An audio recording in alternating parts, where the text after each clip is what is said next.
شاہنامہ اسلام۔ اسی کے نام سے آغاز ہے اس شاہنامے کا، ہمیشہ جس کے در پہ سر جھکا رہتا ہے خامے کا، ہمیشہ جس کے در پہ سر جھکا رہتا ہے خامے کا، اسی کے نور سے پر نور ہے شمس و قمر تارے،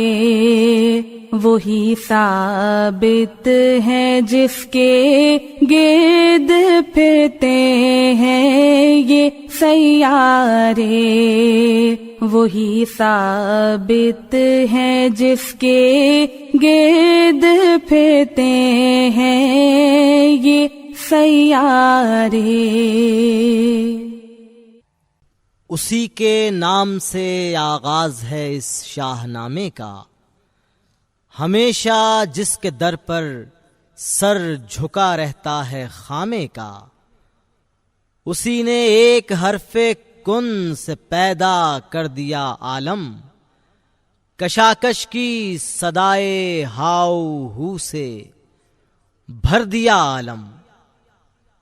نظام آسمانی ہے اسی کی حکمرانی سے، بہار جاویدانی ہے اسی کی باغبانی سے،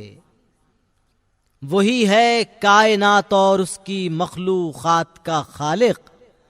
نباتات و جمادات اور حیوانات کا خالق، بشر کو فطرت اسلام پر پیدا کیا جس نے، محمد مصطفیٰ کے نام پر شیدا کیا جس نے۔ السلام علیکم۔ آج ماہ رمضان کی 11 تاریخ ہے، 11واں روزہ اور سلسلہ شاہنامہ اسلام کا ہے۔ ابوالاسر حفیظ جالندھری کی طویل تاریخی رزمیہ نظم شاہنامہ اسلام۔ شاہنامے کی خوبی یہ ہے کہ یہ مصرع مصرع، سطر سطر، منظر منظر، واقعہ واقعہ، سچ اور حق کے سوا، تاریخ کی صداقت کے ساتھ تفسیر و تشریح کے سوا کچھ بھی نہیں ہے۔ آج ممکن ہے کہ ان لوگوں کو کہ جن کے ایمان میں وہ حرارت نہیں ہے، ان میں ہم سب شامل ہیں، وہ جوش نہیں ہے، وہ ولولہ نہیں ہے، وہ اثر آفرینی نہیں ہے، اور جنہیں قدرت کی کرشمہ سازیوں پر، محسن انسانیت کے معجزات پر اور اصحاب رسول کے محیر العقول کارناموں پر عقل قبولیت کی راہ میں رکاوٹ پیدا کر دیتی ہے،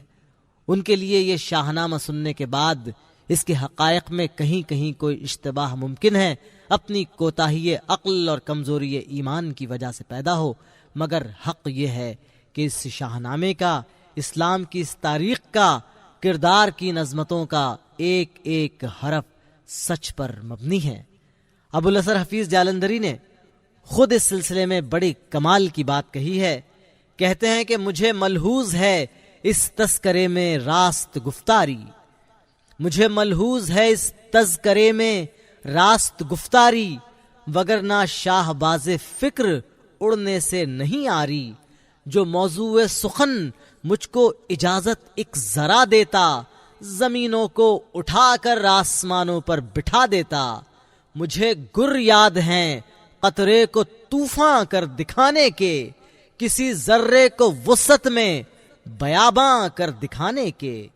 میرے دامن میں ہے ابر خزانی بھی، بہاری بھی، کہ ہے آتش فشانی بھی، نفس میں برف باری بھی، تخیل پر نہیں بنیاد میرے شاہ نامے کی، صداقت کی طرف جاتی ہے راہ راست خامے کی، نہ کوئی داستاں ہے جس میں لطف داستاں بھر دوں، نہ افسانہ ہے جس کو جس طرح چاہوں بیاں کر دوں، یہ قرآنی بیاں ہے ایک کالی کملی والے کا، یہ قرآنی بیاں ہے ایک کالی کملی والے کا، کہ جس کے نور سے ظلمت نے منہ دیکھا اجالے کا۔ اسی شاہنامہ اسلام کے کل ہم اس موڑ پہ تھے کہ جہاں مدینۃ النبی میں مسلمان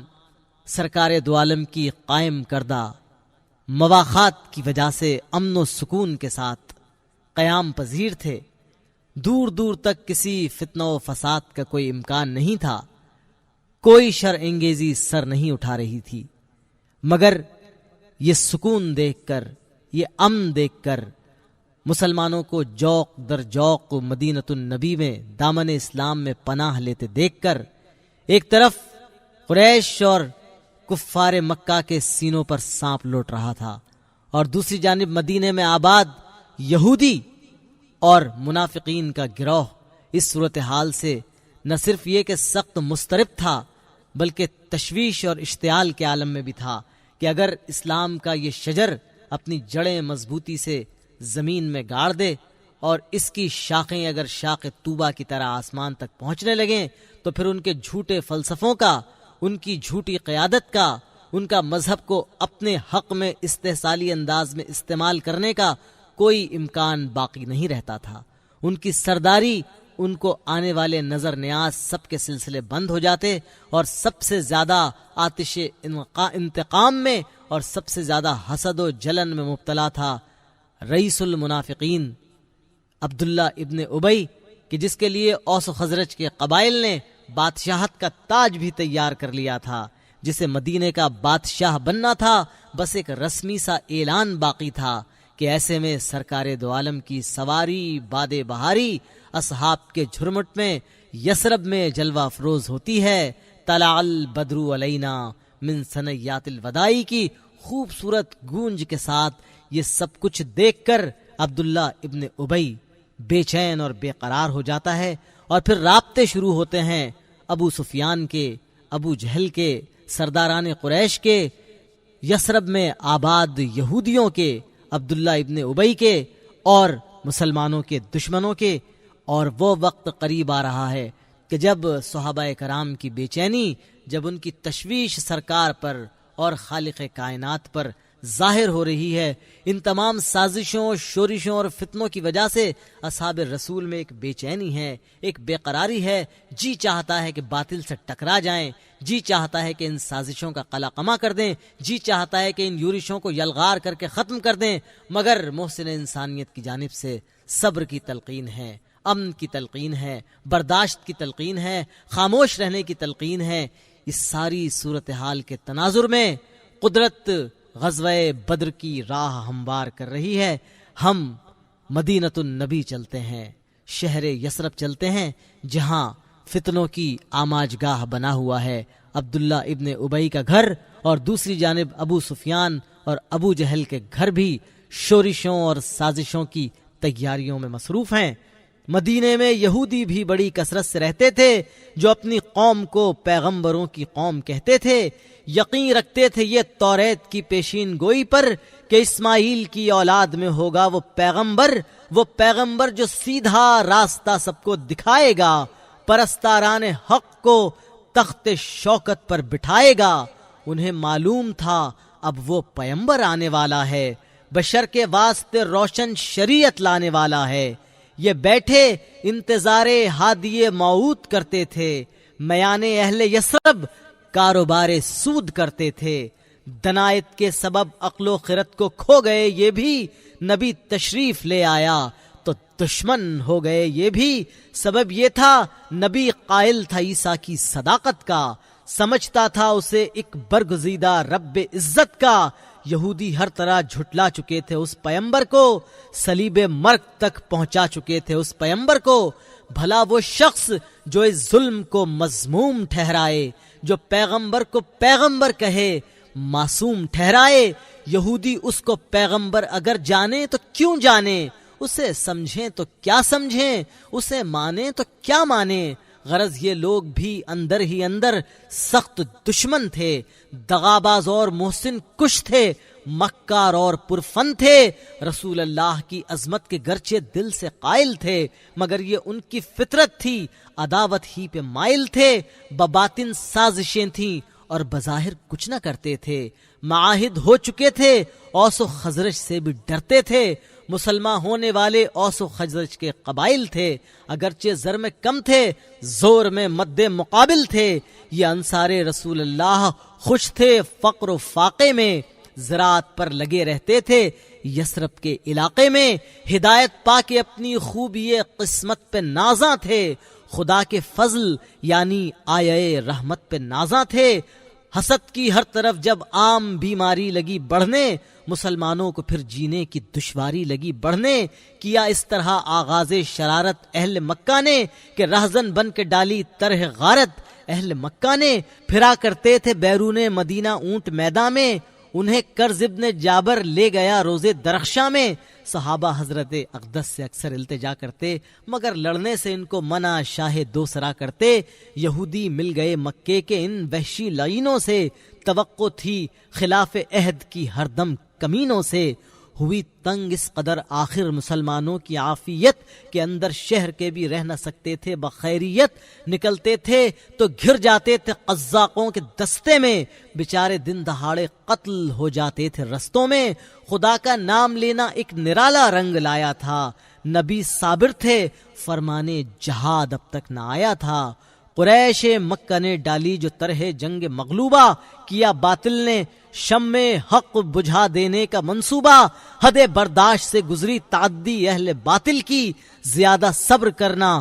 بے حسی تھی دین کامل کی، بلاخر وقت آیا رحمت حق جوش میں آئی کہ اذن جنگ بن کر غیرت حق جوش میں آئی، مان جبریل لے کر آئے قرآن ہوئے نازل، جہاد فی سبیل اللہ کے فرما ہوئے نازل، یہ حکم آیا کہ ہاں بن غریبوں کو اجازت ہے، بیچارے بے وطن نافت نصیبوں کو اجازت ہے، وہ جن پر ظلم کے بیداد کے بادل برستے ہیں، جو اپنے ہی وطن میں سانس لینے کو ترستے ہیں، جو ناحق کے ستم سہتے ہیں اور مغموم رہتے ہیں، وطن کو چھوڑ کر بھی بے کس و مظلوم رہتے ہیں، خطا جن کی فقط یہ ہے کہ وہ اسلام لے آئے، جو دنیا کو لٹا کر ایک خدا کا نام لے آئے، جنہیں دشمن تہیا کر چکے ہیں تنگ کرنے کا، ہے ان کو اذن حملہ آوروں سے جنگ کرنے کا، خدا ظالم کے منصوبوں کو رد کرنے پہ قادر ہے، خدا مظلوم لوگوں کی مدد کرنے پہ قادر ہے، نہ دے اللہ اگر حملوں کے سد باب کی جرت، یوں ہی بڑھتی رہے ہر ایک شیخ و شاب کی جرت،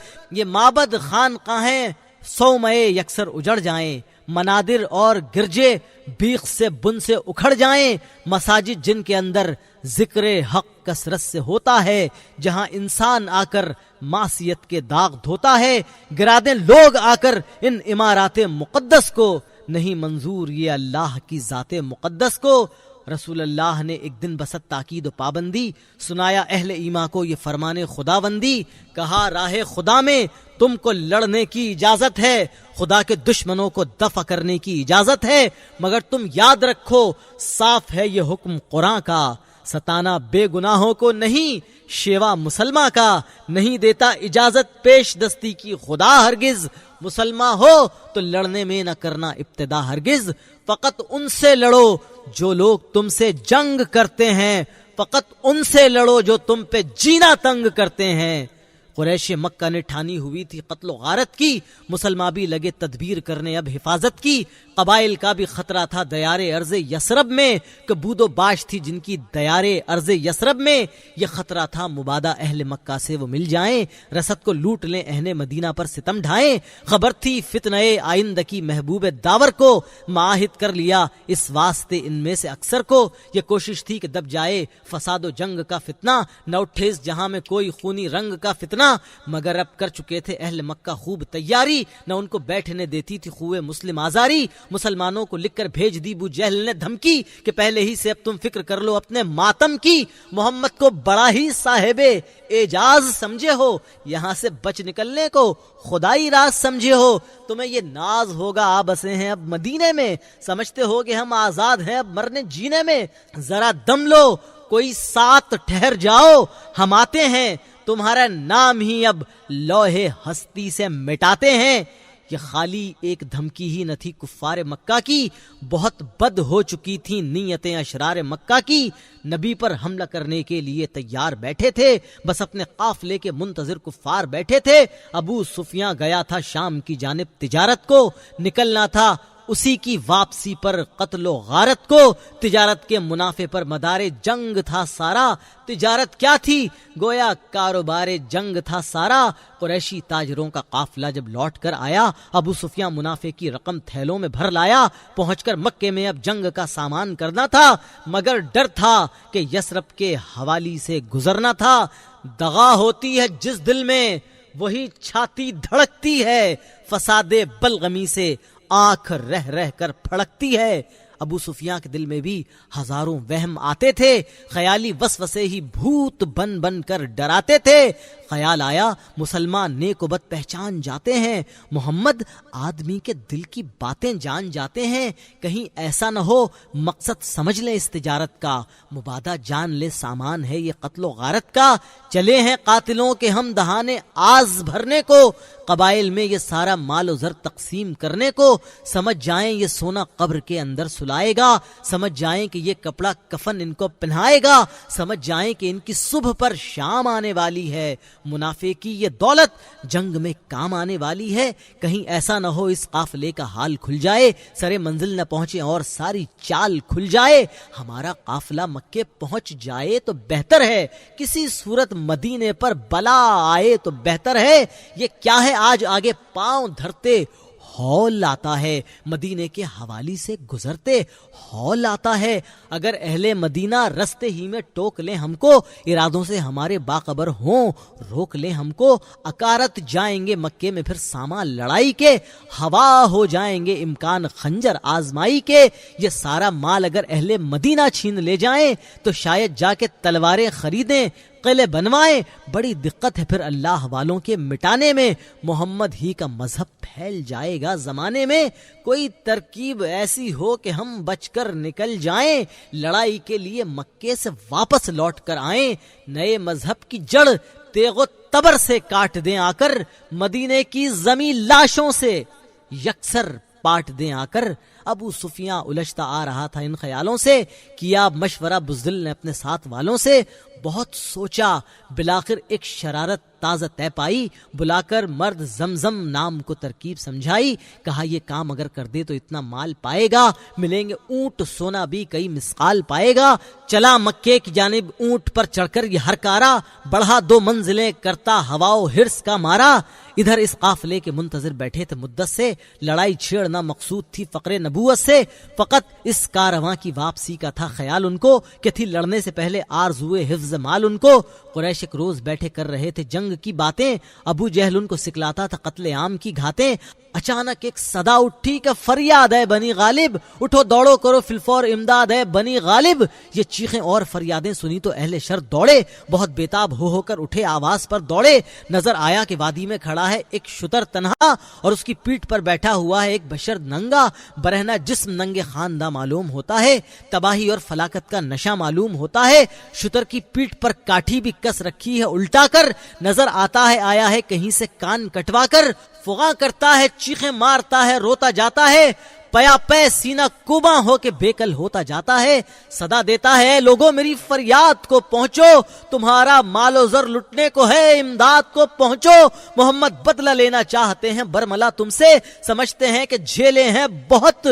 جور و جفا تم سے، مسلمان قافلے کی تاک میں نکلے ہیں یارو، اٹھو دوڑو بڑھو چل کر انہیں روکو انہیں مارو۔ مجھے ڈر ہے کہ جو ہونا تھا اب تک ہو چکا ہوگا، ابو سفیان بیچارہ جان اپنی کھو چکا ہوگا، پڑے سوتے ہو تم، سونا تمہارا لٹ گیا ہوگا، تمہارا کارواں سارے کا سارا لٹ گیا ہوگا، پکڑ کر لے گئے ہوں گے مسلمان ساتھ والوں کو، نکالو جلد اپنی فوج، دوڑاؤ رسالوں کو۔ ارے تم سن رہے ہو، تم سے کچھ بھی بن نہیں پڑتی، میری فریاد کی برچھی کسی دل میں نہیں گڑتی۔ اب اہل شہر پہچانے کہ زمزم ہے یہ ہرکارا، گھڑی میں شہر اس کے گرد اکٹھا ہو گیا سارا. وہ پتھرائی ہوئی آنکھوں سے ہر سو تکتا جاتا تھا، دہتڑ پیٹتا جاتا تھا، ظالم بکتا جاتا تھا. الجھنے کے لیے تیار تھے پہلے ہی دیوانے، لگے یہ حال سن کر سانپ کے مانند بل کھانے. چنگاری پڑ گئی بارود میں شعلہ بھڑک اٹھا، دل ہر ثانیے نمرود میں شعلہ بھڑک اٹھا. لگی تلووں میں آگ ایسی کہ نتنوں سے دھواں نکلا، غضب کی شکل میں آنکھوں سے مغز استخاں نکلا. غرور و عجب نے دل کی سیاہی رخ پہ دوڑا دی، غضب ناکی نے آنکھوں کو ردائے سرخ پہنا دی. یہ ایسی بات تھی جو وہم میں بھی آ نہ سکتی تھی، تصور میں یہ صورت منہ کبھی دکھلا نہ سکتی تھی. مسلمانوں کی یہ جرت کہ ان کا قافلہ روکیں، جو اب تک چھپتے پھرتے تھے انہیں میدان میں ٹوکیں. انہیں ٹھیکہ ملا تھا اہل دنیا کو ستانے کا، کسی کو حق نہ تھا مد مقابل بن کے آنے کا. مسلمان اور ان کے کارواں پر حملہ آور ہوں، خبر سن لیں یہ بھتنے اور جامے سے نہ باہر ہوں. وہ ہر کارا تو پلٹا صورت شیطان بہکا کر، لگے بس گھولنے یہ سانپ پیچ و تاب کھا کھا کر. بھرے بیٹھے تھے پہلے سے بہانہ اور ہاتھ آیا اٹھا ابو جہل. ایک تقریر کی لوگوں کو بھڑکایا، کہو بے وقوفو سوچتے کیا ہو، کمر باندھو، اٹھاؤ نیزہ و خنجر، اٹھو تیغ و تبر باندھو. مسلمانوں کو مکے سے نکل جانے دیا تم نے، وہ موقع خوب تھا، افسوس ٹل جانے دیا تم نے. محمد کو یہیں پہ ختم کر دو میں نہ کہتا تھا، مسلمانوں سے قبرستان بھر دو میں نہ کہتا تھا. مدینے میں پہنچ کر اب یہ جرت مل گئی ان کو، تمہیں پر حملہ آور ہو یہ ہمت مل گئی ان کو. تمہیں ان کو سزا دینے کی فرصت ہی نہیں ملتی، نیا مذہب مٹا دینے کی فرصت ہی نہیں ملتی. تمہارے سامنے ہستی ہی کیا ہے اس جماعت کی، مسلمان کیا ہیں ایک بے رنگ سی تصویر غربت کی. وہ خود ہیں جنگ کے طالب، حیا تم کو نہیں آتی. تمہارا قافلہ لٹتا ہے، چھاتی پھٹ نہیں جاتی. لتیمہ ہو گیا تاراج تو پچھتاؤ گے یارو، تم اپنی بیویوں کو عیش سے ترساؤ گے یارو. یہ بھالے برچیاں پیکان کس دن کام آئیں گے، تمہارے جنگ کے سامان کس دن کام آئیں گے. چلو میدان میں جرأت آزماؤ، دیکھتے کیا ہو قریشی نسل کی شوکت دکھاؤ. دیکھتے کیا ہو ہمارے 360 ہیں تنہا خدا ان کا، بھلا اتنے خداؤں سے لڑے گا کیا خدا ان کا. اٹھو اے لات و عزا و ہبل کے پوجنے والو، عرب سے ایک خدا کے نام کا دھبا مٹا ڈالو. قیامت آ گئی، ہر شخص تیاری لگا کرنے، ہر ایک تائید خون ریزی و خون خاری لگا کرنے. درستی ہو گئی جھٹ نیزہ و شمشیر و خنجر کی، چڑھی آندھی مدینے کی طرف باطل کے لشکر کی. قریشی نسل کے مردان جنگی سر بکف ہو کر بڑھے گھوڑوں پہ یا اونٹوں پہ چڑھ کر صف بصف ہو کر. نظر بو بختری ہر ابن عامر تھے یہ سب افسر، ابو جہل اور ادبا اور شیبہ تھے یہ سر لشکر. چلے وہ سب کے سب جن کو پیمبر سے عداوت تھی، منبع اور رقہ آس بن ہشام عقبہ بھی. بنی ہاشم بھی ان کے ساتھ شامل تھے بمجبوری، کہ بزدل سمجھے جاتے گر بتاتے کوئی معذوری. اگرچہ باخبر تھے اس برائی کے نتیجے سے، چلے امے نبی عباس بھی لڑنے بھتیجے سے. عقیل ابن ابی طالب بھی ان کے ساتھ شامل تھا، نہیں تھا ابو لہب اس کی بدی کا ہاتھ شامل تھا. قریشی سورما اکثر شریک فوج باطل تھے کہ سب جنگ آزمودہ تیغ زن تھے اور قاتل تھے. یہ لشکر مشتمل تھا 1150 جوانوں پر، دلوں میں بغض نعرے کفر کے ان کی زبانوں پر. یہ لشکر بڑھ رہا تھا کعبہ توحید کو ڈھانے، مسلمانوں سے لڑنے کو، مدینے کے گرانے کو. یہ لشکر بڑھ رہا تھا کعبہ توحید ڈھانے کو، مسلمانوں سے لڑنے کو، مدینے کے گرانے کو. مدینے کی طرف بڑھتا چلا آتا تھا یہ لشکر، گزرگاہوں میں لوگوں پہ غضب ڈھاتا تھا یہ لشکر. زمین دشت کی چھاتی سے آہوں کا غبار اٹھا، فلک بھی کانپ کر العظمت للہ پکار اٹھا. ابو سفیان اور اس کا قافلہ بالکل سلامت تھا، مگر ظالم کا یہ فتنہ جگہ دینا قیامت تھا. وہ لے کر مال و دولت منزل مقصود پر پہنچا، نہ آیا پیش کوئی حادثہ اور اپنے گھر پہنچا. پہنچ کر مکے میں یہ قافلہ 2 روز سستا آیا. سوئے لشکر مگر ایک تیز رو قاصد کو دوڑایا. کہ ہم بچ کر نکل آئے، لطیمہ بھی سلامت ہے، اگر چاہو تو لوٹ آؤ، لڑائی بے ضرورت ہے، اگر سارے عرب کو مشتعل کرنا ضروری ہو، مدینے کی زمین کو خون سے بھرنا ضروری ہو، تو واپس لوٹ آؤ تاکہ بندوبست ہو جائے، مسلمانوں کی ہستی جس سے بالکل پست ہو جائے، تجارت کا منافع بانٹ دو سارے قبائل میں کہ ہوگی اس سے وسعت اہل مکہ کے وسائل میں، قبائل ان مسلمانوں کا جینا تنگ کر دیں گے، وہ ان کے کھیت میدان راستے لاشوں سے بھر دیں گے۔ مدینے کے یہودی بھی ہمارے دوست ہیں سارے، ابھی خاموش بیٹھے ہیں وہ حلف صلح کے مارے، انہیں لالچ دیا جائے کہ وہ بھی عہد کو توڑیں، یہ مجبوری کی ظاہر داریاں رکھنے سے منہ موڑیں، اگر کچھ خرچ کرنے سے یہ ہو جائے تو کیا کہنا کہ ہوگا اوس و خزرج کو بھی مشکل شہر میں رہنا، باہر سو ناک بندی کر کے پھر ہم بھی کریں دھاوا، لگا دیں آگ، کر دیں مسجدوں کو راکھ کا آوا، مزہ جب ہے ہمیں بھی حملہ کرنے کا مزہ آئے کہ ان کے بھاگنے کا راستہ مسدود ہو جائے، پلٹ آنا اگر ہو نامناسب، خیر بڑھ جاؤ، مسلمانوں کے سر پہ بھوت کی مانند چڑھ جاؤ، ہماری بھی ضرورت ہو تو کہہ دو ہم بھی آ جائیں، نہیں کچھ اور خیر اس لوٹ ہی کا مال پا جائیں۔ ہنسا ابو جہل یہ پیغام سن کر تن کے یوں بولا کہ یہ دفتر نصیحت کا ابو سفیان نے کیوں کھولا، اسے کہہ دو لطیمہ رکھ کے جلد آ جائے لشکر میں، وہ چالیں ہی نہ بتلائے ہمیں بیٹھا ہوا گھر میں۔ شاہ نامہ اسلام تاریخ کے اس موڑ پر ہے کہ جہاں کفر نے اسلام کو خاکم بدہن مٹانے کی تیاری کر لی ہے، ابو سفیان اور ابو جہل اپنی اپنی چالوں میں مصروف ہیں۔ ابو سفیان نے کاروان تجارت بس سلامت مکہ پہنچا دیا ہے